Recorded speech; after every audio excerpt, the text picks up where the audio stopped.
There's one element in your blood, in your tools, in your cities, and the Quran revealed three powerful truths about it 1400 years ago. That element is iron. Surah 57 verse 25 says, "And we sent down iron, in which is mighty power and benefits for mankind."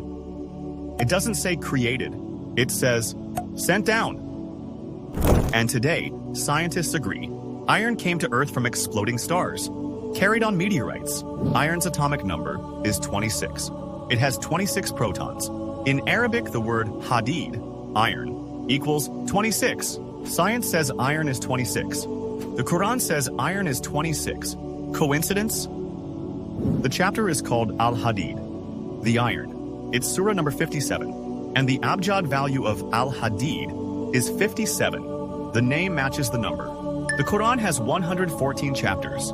Surah 57 sits right in the middle. Just like iron is deep in Earth's center, a book from the 7th century describes space-forged iron, aligns with its atomic number, places it at the center of the Quran, just like it lies at the heart of the Earth.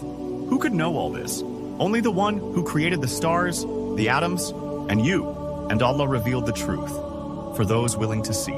The more we discover, the closer we are drawn to Him. Share this miracle, revive a heart, and earn sadaqah ijariya.